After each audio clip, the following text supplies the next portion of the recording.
Hello there. Once again, it's Anton from Anton Obey. Thank you guys for stopping by the collection room. Today I'm taking a look at a comic haul that I picked up. I got this at a fantastic deal. I paid $9.99 for this and a couple other lots that I picked up this week, and all of the shipping got combined. So it ended up being a tremendous deal. I'm very, very pleased with it. So that's what I got.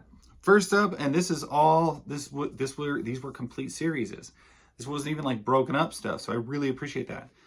I got a complete series of Impact Comics, The Comet.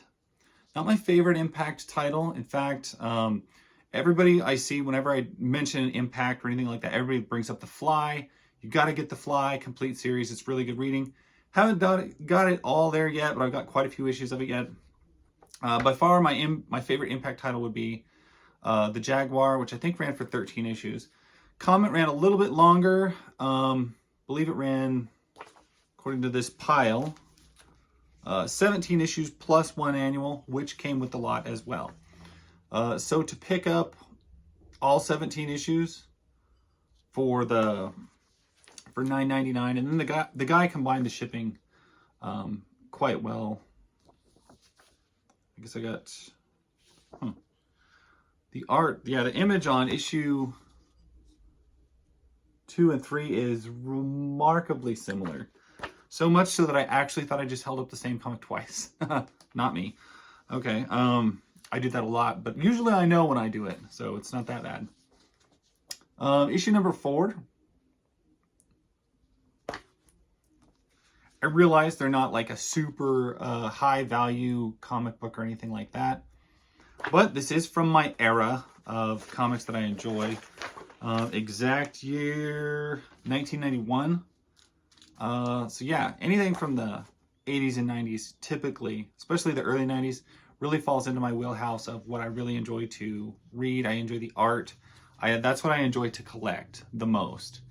It wasn't until the early 2000s where books just got, I don't know,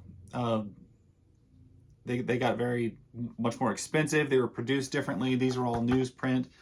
They started costing a lot more. They started to get way more adult oriented, more politically themed, all the things that I'm not interested in reading in a fictional comic. So I kind of tuned out.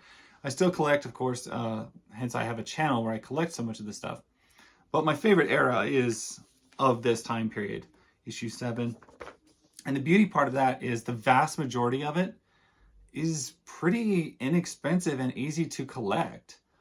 These can be found for a lot of places. Now, this particular lot, I think I got a tremendous deal on. $9.99 for a complete run of any comic these days is pretty fantastic. Issue 10, or 9, sorry. Especially considering I can go to my local comic book store and dig through the back issues.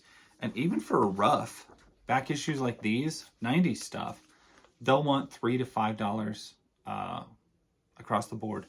Which, I'm sorry, as much as I love this era, this was a dollar comic new.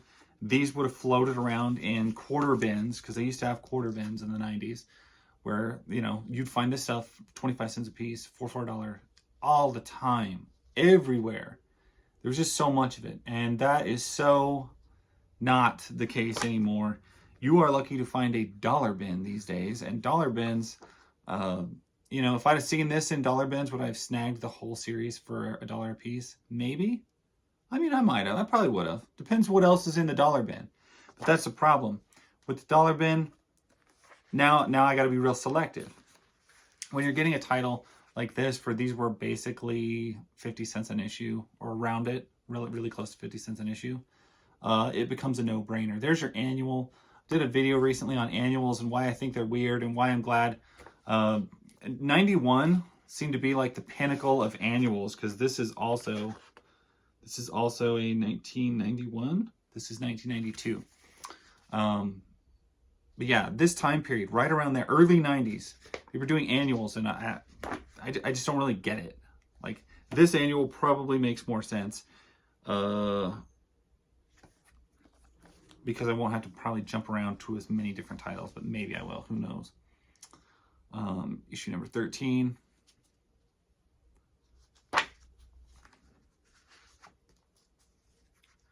I'll be honest, I haven't read any of these yet. But the initial take on them is they look a little bit like something I would see from the Nexus series. So I'm pretty excited about that because I do love Nexus. I think the art is great. This doesn't have as cool art as Nexus, obviously, but it's still a really good looking series.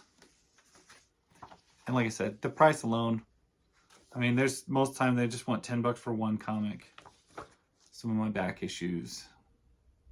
But I'd much rather have a series that's like this, cheap, that I can actually, you know what, if I want to, I don't feel bad not bagging these, not boarding them, throwing it on the dash of my car and driving across the country with it and reading it as I want. I don't think he actually looks like that, but that is a horrific thing.